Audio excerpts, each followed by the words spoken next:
Hey everybody, movie reviewer next door here, and I'm back with another review. And this time, I saw Hounds of War. This is a 2024 action thriller film directed by Isaac Florentine, and it stars Frank Grillo, Rona Mitra, and Robert Patrick. In this film, after a mission goes wrong, only one group of mercenaries is left alive to avenge his fallen brothers. So, what did I think of Hounds of War? Well, if I'm being completely honest, I wasn't a big fan of this. It's okay, but it's also insanely disappointing given what this director has done in the past. And, yeah.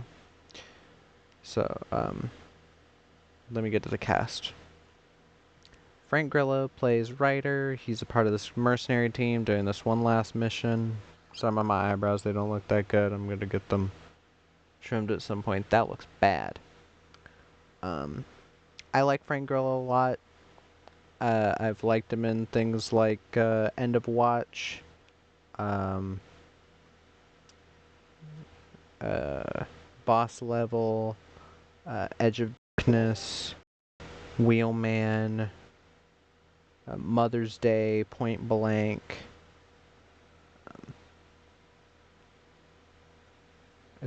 Lights Out was a pretty big surprise from this year. I'd say that's a lot better of a throwback action film than this. Um, Rona Mitra plays Selena, who I guess is like an old flame of his or a girlfriend who owns this bar or this club. She's pretty alright, to be honest. I've heard a lot of people say that they don't really care for her, but I don't know, she seems to be fine here. And Robert Patrick plays Colonel Hart, who's Ryder's superior. I like Robert Patrick. Here, he looks like he doesn't want to be here. I hate to say that, but he looks bad. Like, his plastic surgery sucks.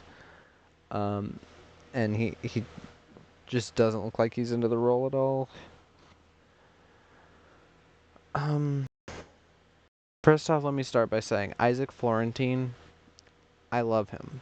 I think he's a great action director. He did Ninja 1, which is okay. It's fine. Ninja 2, which is fantastic. 8 Acts of Vengeance, which I really liked.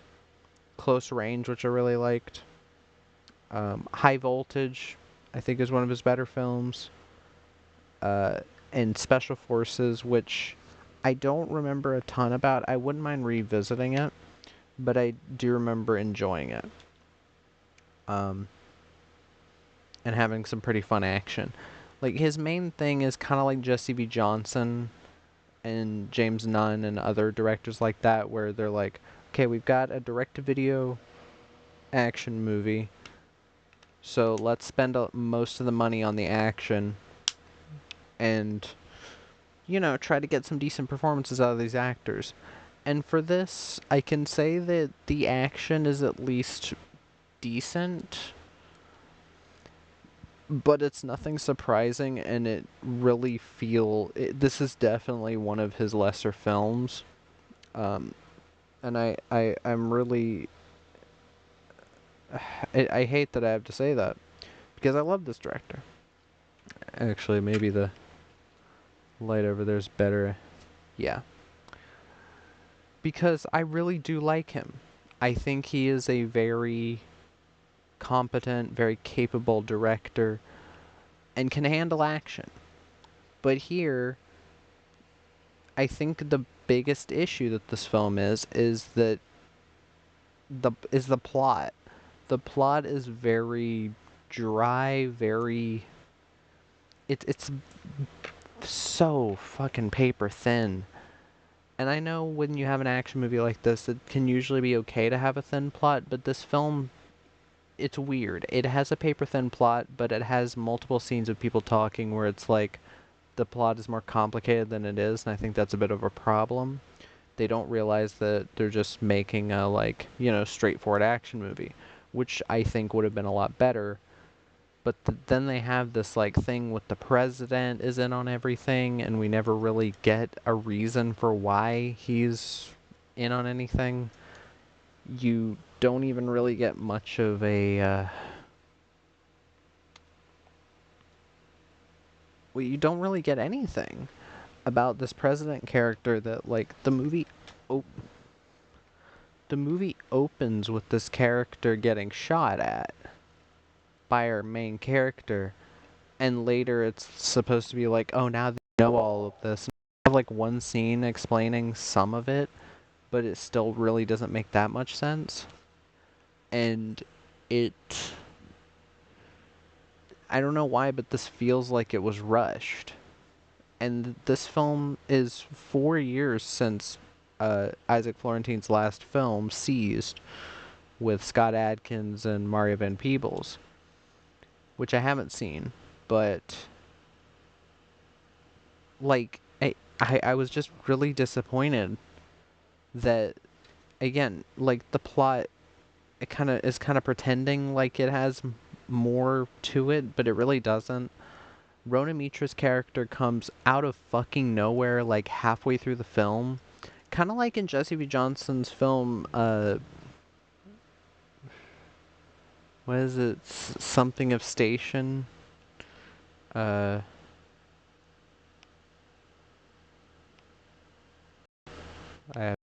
Chief of Station, which I hate that title, but the Aaron Eckhart film, which was alright. I thought it was slightly better than The Bricklayer, which was another Aaron Eckhart movie I was kind of looking forward to because I was like, oh, Aaron Eckhart in a decently budgeted action vehicle. There you go. I'd still stick with something like Line of Duty for that. But yeah, with this, it's in Chief of Station, Olga Kurylenko's character kind of just came out of nowhere like an hour into the hour and a half movie. So she really doesn't have much to do. I still enjoyed what she did in the film. But it's kind of like that here. Like, Rona Mitra's on the cover, and I'm like, oh, is she going to be a villain? Is she going to be a side character? Or, like, a ally? And she kind of is an ally. But she also doesn't do a ton. Like, yeah, she captures the president and has, like, a fight scene. But the fight scene is not well edited. And that's a bit of an issue with this, because usually with Isaac Florentine you get well shot and edited action. But I'll explain why. But no, I'm kind of avoiding getting to, like, the biggest issues, but I'll get there. Rona Mitra, again, has, like, one fight scene, and she helps capture the president some fucking how.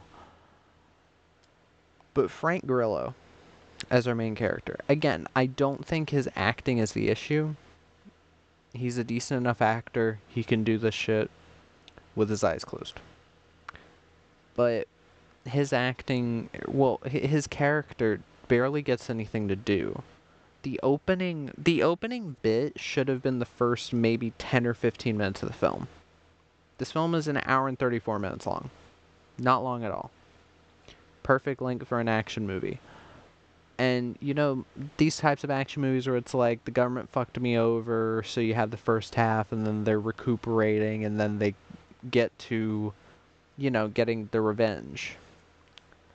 This film takes until about the 45-minute mark for us to get back to current day, which was at the beginning of the film, because you've got all these scenes where it slowly progresses through that part, and then they get fucked over, like in a lot of these movies, and it's just so poorly paced.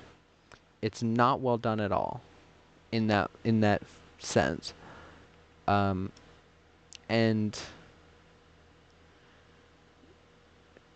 it was disappointing because I was like, okay, because I had seen the trailer for this, and I was like, okay, the trailer is interesting, but I had the sense that, like, okay, it's going to be kind of a generic action movie, but at least the action will hold it up. The action is alright. It's alright. It's nowhere near as well shot as like Ninja 2 or Close Range even though Close Range feels like kind of a like let's fuck around, we have a couple $1 million, we can shoot an action movie real quick. But that film still had a lot better gunplay, a lot better fight scenes because they allowed the camera to not cut every half a second because the actors could actually fight. Blood squibs. This film, for some reason, can't afford blood squibs for everything, or can't do blood squibs, which blood squibs would look a lot better. And just overall, Close Range was a lot more straightforward. It was 80 minutes, perfect length. It was 80 or 85 minutes, something like that. In and out, perfect. Like, solid 4 out of 5 for me. But this film, like, it takes its time in the way that a movie that's like 2.5 hours would. And the opening, again, the opening segment that should have been like 15, maybe 10, 15 minutes in, we should have had like the setup for this. The like, he'd been betrayed. And it's like 3 times as long. It's either 40 or 45 minutes in where we get to the quick cut to 6 months later where our main character's magically now just, on this revenge spree.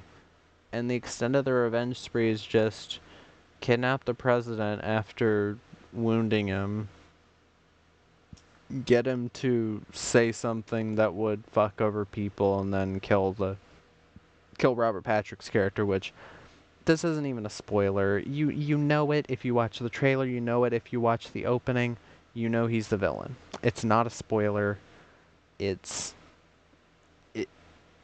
been done by literally every movie about this where the government's using mercenaries, they fuck them over.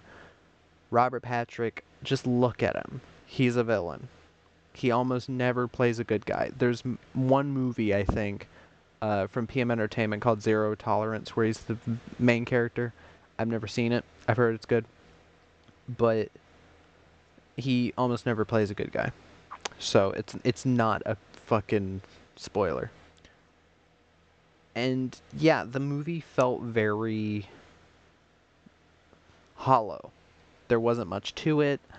The actors, again, are fine. Frank Grillo and Rona Mitra are fine in the film. I've heard shit about Rona Mitra where people are like, she's a terrible actress. I don't agree. I think she's perfectly fine. But, no, it's a shame they can't save it because it's just such a mediocre film. From an acting from a writing perspective, it's like very bottom of the barrel, like generic plot. The fight scenes, again, like there's some bits of the fighting. There's like the Asian character near the beginning. They aren't cutting a bunch with him because he's clearly a martial artist. I don't know who he is. And then some guys, they're cutting like there's like a weird bit where a guy gets kicked against a wall and then there's like a half a second cut where he like moves like this and then there's another cut and I'm like, you're cutting from the same angle to the same angle, which looks really bad and it just looks so cheap. It makes the film look worse. And this happens a lot during the Rona Mitra sequence where she's like double crossing the one guy to keep money or something. They never explain a lot of this. A lot of this film is just not explained. And during her fight scenes, they're trying to make it that she feel like she could beat these guys up. I like Rona Mitra. I don't believe that though. But yeah, there's that. And during that scene, there are multiple people that just like kick, cut to same angle, kick again, cut to same angle, and it's like this just looks really bad, and it sucks because again I really like Isaac Florentine, and pretty much everything that's shot, that's just like establishing shots and shit. like the aerial footage and everything looks really nice in this film. It makes this film look not super cheap, but the action scenes do feel very bland. And that sucks. The music's alright, though. The music's fine. It's just the reason I'd give this a 6 is because there's not a ton to talk about, and it is, well, again, a big disappointment given that I love this director. And yeah, there's not a lot I can say. Um, the ending felt very rushed as well. So, if you're gonna watch a Isaac Florentine film, 100%, I'd recommend something like Acts of Vengeance, High Voltage, uh, Close Range, Ninja 2. You watch Ninja First. Ninja First is good, but I don't think it. I think Ninja 2 improves a lot on choreography and how it's shot. But yeah, um, he has much better films. But yeah, that was my review of Hounds of War. If you've seen the film, let me know what your thoughts are in the comments down below. If you have any recommendations, put them down there as well. And movie review next door. Out.